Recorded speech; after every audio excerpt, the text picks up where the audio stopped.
Hi guys, Miss Edwell here. I'm back to read a book from our reading series called Real Life Superheroes. This book is already copied for you. It is located in your packets. I'll be reading the content parts of it, so make sure you are reading the text boxes and the captions. What is a superhero? Comic book superheroes are lucky enough to have amazing powers, such as super strength or the ability to fly.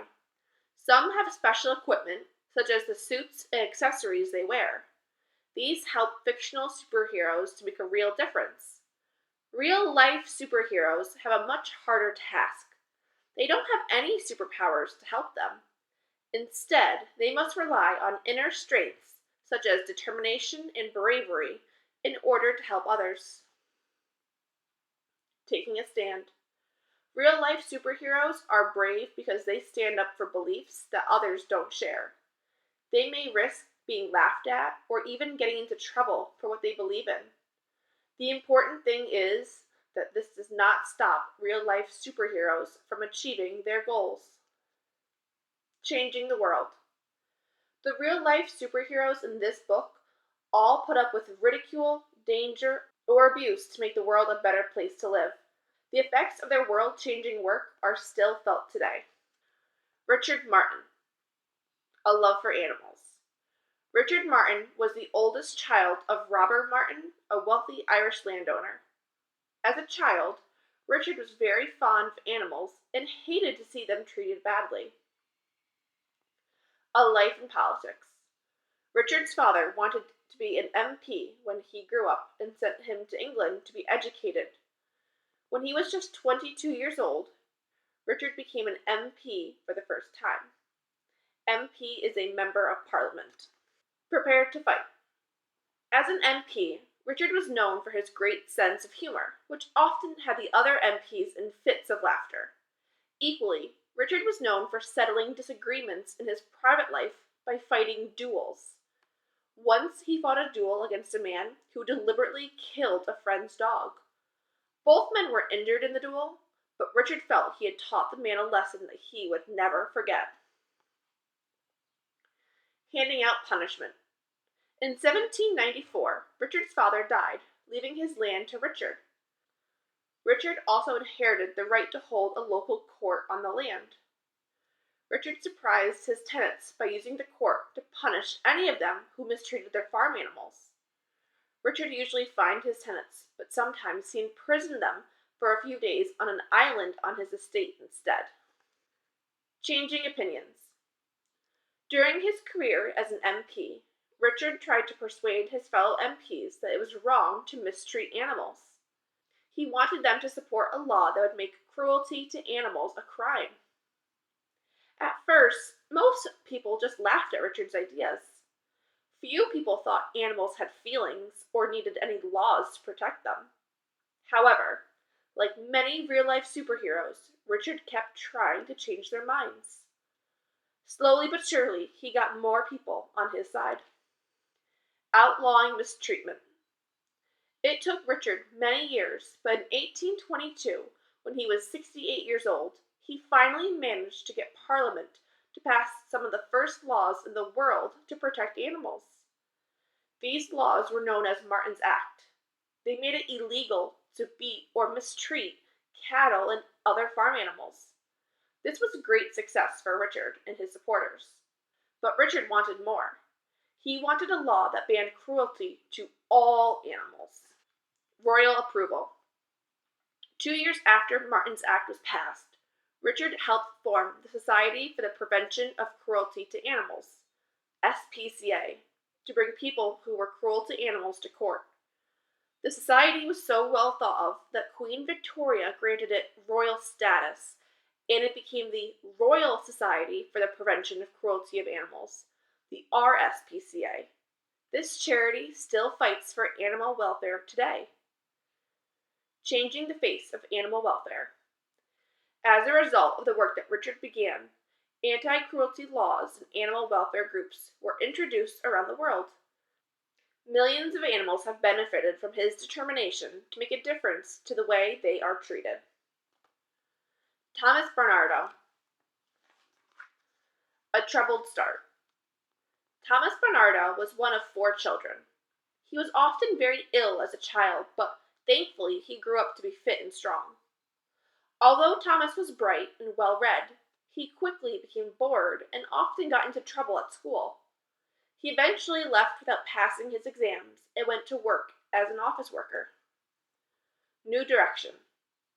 In his spare time, Thomas began teaching the Bible at Ragged School, a free school for poor children in Dublin, Ireland, and he joined his mother in helping sick and poor people. Then, at the age of 20, he left his job and moved to London to train as a missionary. Change of plans. Thomas hoped to qualify as a doctor and then work in China as a medical missionary. However, he never went to China. He found something equally important to do, much closer to home: helping poor children. Appalling poverty. As well as studying medicine, Thomas worked at the Ragged School in the East End of London. Overwhelmed by the amount of poverty and disease he saw around him, Thomas soon realized that he had found a place where he could work to make a difference. The following year, he set up his own Ragged School. A shocking situation. One night, a boy at Thomas's school, called Jim Jarvis, asked if he could go to sleep at the Ragged School because he had no family or home to go to. Thomas asked to see where Jim lived. That night, Jim showed Thomas where he and many other children slept. On roofs and in dark alleyways, searching for food in all kinds of weather. The first of many. Thomas was so affected by the sight of these homeless children that he decided to set up a home where children would get food, shelter, and an education. His first home for boys was opened in Stepney, London, in 1870, using money he had raised from giving talks and making appeals to newspapers. Homeless children like Jim were given food, a clean bed, and an education. A terrible tragedy. One night, a boy named John Summers was turned away from the Stepney boys' home because it was full. 2 days later, he was found dead in the street. He had died from cold and hunger. Thomas was so devastated that he put a sign on the outside of the home. It read, "No destitute child will ever be refused admission." A new venture. 3 years after his first home for boys was opened, Thomas married Cyree Elmsey. Cyree shared Thomas's religious beliefs and interests in social work. In 1876, they opened their first home for girls in Barkingside, Essex. Plans for expansion. Thomas was always looking for other buildings to turn into homes and schools for London's poor. In 1877, he opened the biggest Ragged School in London, the Copperfield Road Ragged School. More than 300 children were taught here on weekdays, and more than 2,000 came to Sunday school. As well as lessons, the hungry children were given free food. Hard work. Where possible, Thomas found foster families for the youngest children he rescued. Older children lived in the children's homes until they were old enough to attend a workshop or an industrial school where they learned a trade before going out to work. A life of sacrifice. Thomas's work often took him away from his own family. This was difficult for Thomas, but like many superheroes, he often put the happiness of others before his own. When he wasn't busy running homes and schools, he was raising money to support them. He even went house to house collecting donations for his charity. A need to slow down. When he was 50 years old, Thomas became ill with a heart condition and was advised by his doctor to rest.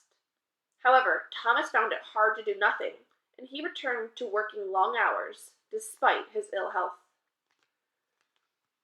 Continuing his care. Thomas founded 96 homes for children in the United Kingdom, changing the lives of thousands of poor and destitute children. His charity, Bernardo's, continued this work after his death and still exists today, fighting for the needs and rights of children. Raoul Wallenberg. An unprivileged upbringing. Raoul Wallenberg was born in Stockholm, 3 months after his father died. The Wallenbergs were a wealthy banking family, and it was expected that Raoul would also become a banker when he grew up.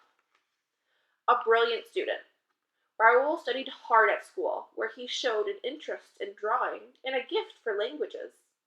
Later, he studied architecture in the United States, but on his return, he was sent to Palestine to train as a banker. A successful partnership. Raoul found that banking was not for him, and on his return to Sweden, he went into business with a Hungarian Jew called Koloman Lauer. They imported and exported food to and from different countries in Europe. World War II. When World War II broke out, Raoul's business trips took him to Nazi-occupied countries, such as France, as well as Germany itself. Here, he was able to see for himself what life was like for Jews under the Nazis. A special person. In 1944, the Swedish government began looking for someone special to send to Hungary to save as many Jews as they could from the Nazis. Koloman Lauer suggested Raoul for the job, as he was young, brave, and eager to help, and he spoke many languages. Running out of time. Every day, Hungarian Jews were being rounded up, packed onto trains, and taken to death camps where they were gassed, shot, or worked to death. When Raoul arrived in Hungary, more than 40,000 Hungarian Jews had already been deported to the death camps at Auschwitz. Raoul had to act quickly and save more people from this fate. Great ideas. Raoul had special passes that were made that he gave to the Jews, saying that they were under the protection of the Swedish government and must not be deported. Amazingly, he managed to convince the German and Hungarian authorities that these passes were official legal documents, though this was not strictly true. A place of safety. As well as organizing protective passes, Raoul set up safe houses where people with the special pass could live. He organized schools, a hospital, and kitchens to look after these people. And before long, tens of thousands of Jews were crammed into buildings. Daring rescues. Try as he might, Raoul couldn't save everyone. Starting in October 1944, the Nazis increased their campaign against the Jews. Some Jews were arrested or shot, even if they had one of Raoul's special passes. Despite the danger of being killed by Nazi guards, Raoul stopped several trains taking Jews to death camps.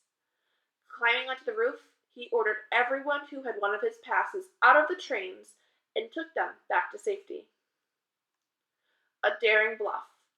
In January 1945, news reached Raoul that everyone held in Budapest's largest Jewish ghetto was to be killed. Raoul sent a message to the commander of the German army in Hungary. He said that he would personally see that a commander was hanged as a war criminal if he went ahead with the killing. Miraculously, his threat worked and the people were saved. Increasing danger.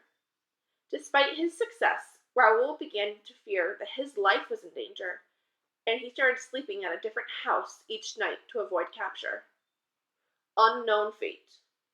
On January 17, 1945, just 4 months before the war ended, Raoul was arrested by advancing Russian soldiers. He was never seen from again. For years, his family tried to find out what happened to him. Then, in 1957, the Russian government finally told them that Raoul had died in prison in 1947. No one can be sure if this is true. Never forgotten. Thousands of people and their families are alive today because of the daring and sacrifice of Raoul. Since 1990, the Wallenberg Medal has been awarded each year in Raoul's memory. It is given to humanitarians who, like Raoul, have shown great bravery and determination in helping others. Rosa Parks. Difficult lives.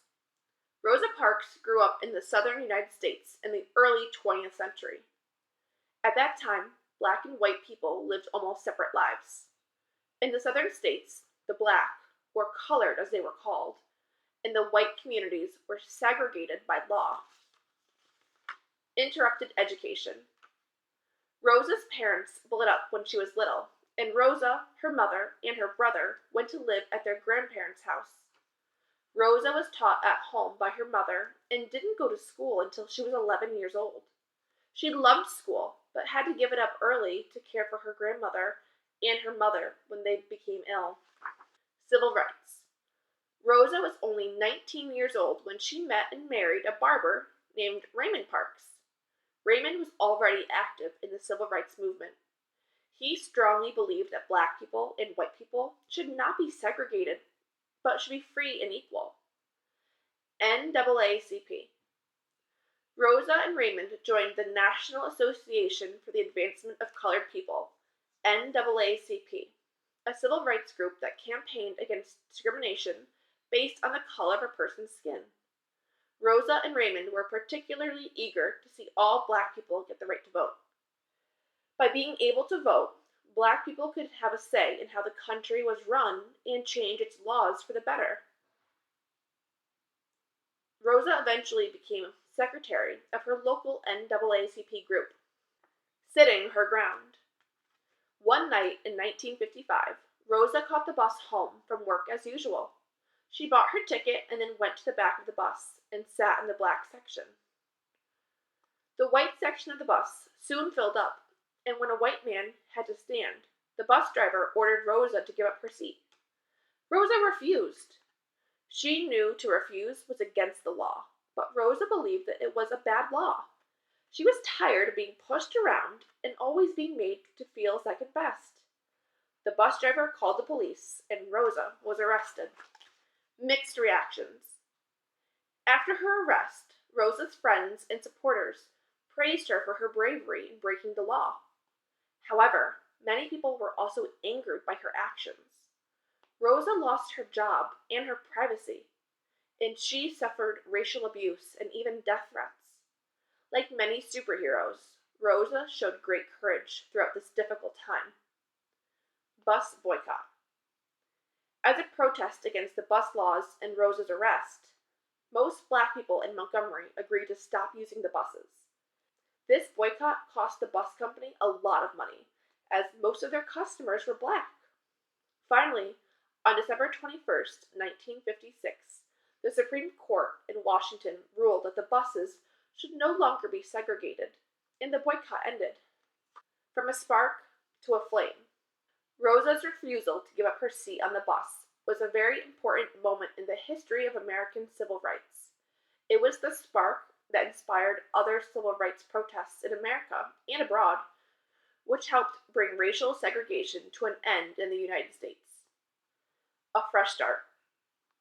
Rosa and Raymond eventually moved to Detroit, where they continued their work for the civil rights movement. Rosa began to receive lots of awards for her work. In 2000, a museum telling her life story was opened in the spot where she had been arrested 45 years earlier. And that is the end of our book, Real Life Superheroes. Make sure that you are reading along with me in your packet, because I did not read the captions off to the side, and I also did not read the fact files on each one of those people we learned about.